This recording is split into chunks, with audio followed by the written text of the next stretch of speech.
समर्पित वीर स्वभाव से गठित बिटिया तुम ऐसी होना, ज्ञान से दूर करना अंधकार, जुल्म का न सहना प्रहार, मानवता का करती रहो प्रचार। बिटिया तुम ऐसी होना, हृदय के हर डर को हराना, जीत के ही सर्वदा दीप जलाना, कर्मठता की शक्ति को बढ़ाना।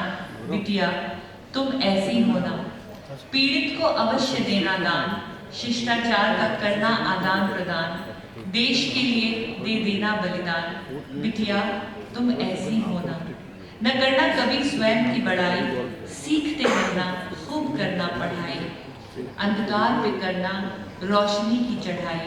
बिटिया तुम ऐसी होना, आग की ज्वाला सा, आग की ज्वाला सा, ज्योति के उजाला सा, दीपा रखा है मैंने नाम तुम्हारा, जीवन के संघर्ष से कभी डर न जाना। दीपा बेटी मेरी तुम सदा उम्मीद का एक नया दिया जलाना।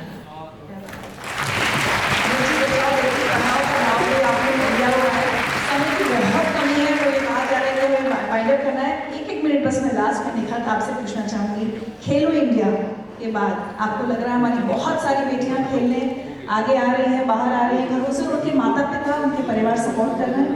बहुत संक्षेप में मैं लास्ट रवीना जी से।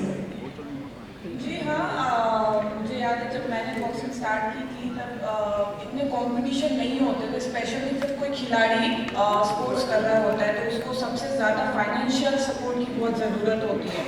और खेलो इंडिया गेम्स के थ्रू जब आप उस कंपटीशन में मेडल जीतते हो तो आपको खेलो इंडिया स्कीम के थ्रू आपको फाइनेंशियल सपोर्ट भी मिलता है। तो आई थिंक हमारे ऑनरेबल प्राइम मिनिस्टर जी ये स्कीम निकालकर एक बहुत एक सपोर्ट दिया है एथलीट्स को, स्पेशली खेलो इंडिया गेम्स में mostly women athletes national record बनाया है, ब्रेक किया है। तो वो कहीं ना कहीं एक बहुत बड़ा मोटिवेशन और लोगों के लिए एक एनकरेजमेंट है कि जितना विमेन पार्टिसिपेशन होगा उतना ही आप और भी अदर विमेन को आप इंस्पायर करते हो।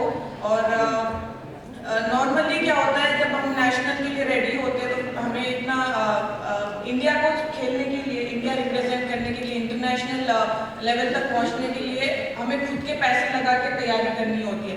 बट अभी टॉप स्कीम भी आया है जिसके थ्रू हमें टारगेट ओलंपिक पोडियम स्कीम जो है, जिसके थ्रू हमें जो हमारा हर खिलाड़ी का सपना होता है कि ओलंपिक में अपने देश के लिए मेडल जीते, और वो स्कीम के थ्रू हम लोग हमारा पूरा फोकस गेम्स पे लगाते हैं, ट्रेनिंग पे फोकस रखते हैं, और जो भी न्यूट्रिशन का है सपोर्ट जो भी हमें मिलता है वो हम फाइनेंशियली जो हमें टॉप्स के थ्रू और खेलो इंडिया गेम के स्कीम के थ्रू हमें जो मिलता है हम पूरा उस पर सपोर्ट मिलता है, तो उससे हम हमारा पूरा फोकस उस पर लगा के हम मेहनत करते हैं ताकि हम देश के लिए हम मेडल जीत पाए सकें। और उम्मीद करिए बहुत सारे और बेटियां आपकी तरह मेडल करें।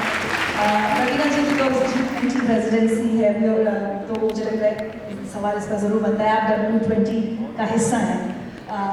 एक तो वो आपका एक्सपीरियंस कैसा रहा है, and you think India can lead the world by example when it comes to women empowerment? I think जहाँ तक कि हिंदुस्तान का प्रोग्राम रहा है G20 और W20 जो है, जो हमारा विमेंस भाग है of G20, it comes under the umbrella of G20।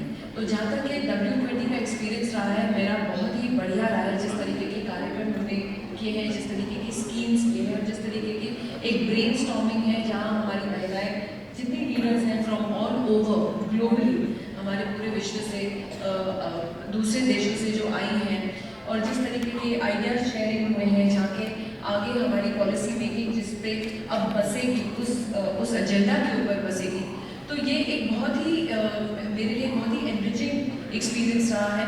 And may be जो जिस विभाग जिस टॉपिक्स के बारे में मैंने बात किया, आई थिंक वो थे जो हमारी औरतें ग्रास रूट लेवल, जो हमारे रूरल हिंदुस्तान जो उस इंटीरियर से आती हैं, उनको बढ़ावा कैसे देना, उनको इकोनॉमिकली इंडिपेंडेंट कैसे बनाना, उनको स्किल्स सिखाना, उनको लिटरेसी की तरफ ले जाना ताकि वो आत्मनिर्भर बन सके। और मैं एक चीज़ कहना चाहूँगी, मैं समझती हूँ मैं उस देश की पैदाइशी बेटी हूँ जहाँ हमारे देश में औरतों को पूजा जाता था। आज हम नारी शक्ति की बात करते हैं, लेकिन हमारी बेटियाँ शक्ति के रूप में पैदा होती थी, चाहे आप उसको चंडी, काली या दुर्गा के रूप में दे लो, उस ज़माने में उनको वो बोला करते थे। आज के हमारे ज़माने में वो हमारी सोल्जर्स हैं, हमारी एयरफोर्स पायलट्स हैं और हमारी नेवी में काम करती है और आज हमारे पुलिस में, आज हमारे बॉर्डर पे है। और यस ऑफकोर्स जो हमारी जितनी औरतें वर्दी में, इनका क्या कहना, एक ये तो जानती है बचपन से मेरे पास किताब थी इनके न्यूज़पेपर कटिंग्स की, जहाँ ये खड़े होकर धोती थी, मुझे बड़ा मज़ा आता था। मैं तो बचपन से इनकी फैन रही हूँ। और अगर आप बात करेंगे लक्ष्मी की, हमारी जो बेटियां लक्ष्मी पैदा हुई आज के ज़माने में, वो हमारी अकाउंटेंट्स हैं, हमारी बैंकर्स हैं, हमारी इन्वेस्टमेंट बैंकर्स हैं, हमारी एजुकेटेड चार्टर्ड अकाउंटेंट्स हैं। आप अगर बात करेंगे सरस्वती की, तो हाँ, हमारी कला में हमारी औरतें कहाँ कहाँ नहीं पहुँच गई हैं और कितने बाई लीप्स एंड बाउंड्स, जैसे कि मैंने कहा। अगर आप बात करेंगी स्पोर्ट्स की, तो हमारी निखत बैठी हैं, हमारी पूर्णा बैठी हैं। तो ये अपने आप में ही हमारी नारी शक्ति है और हमारे देश में ये सदियों से कायम रहा है। तो हम उस जमाने में ऐसी औरतों को पूछते थे और आज भी हमारी बेटियां दिखा रही है कि वही नस्ल चलती आ रही है और कहाँ तक हम पहुँच गए हैं। तो ये जो हम W20 की बात कर रहे हैं, कमिंग बैक टू दैट, जो एक दूसरा मेरा जो भाग था, जिस विभाग में मैंने बात की और जो मेरी रुचि रहे, वो एनवायरनमेंट और ग्लोबल वार्मिंग जो है, हमारी जो क्लाइमेट क्राइसिस है, और हम औरतें उसमें कैसे बढ़ावा दे सकते हैं। क्योंकि अगर आप देखें हर गांव में या कहीं भी, आप मेट्रो सिटीज़ भी देखें, जो हमारे घर में जो औरतें रहती हैं, जो सस्टेनेबल या रिसाइक्लेबल या यस, वो औरतें ज़्यादातर करती हैं अपने घरों में, तो वो दे लीड द वे।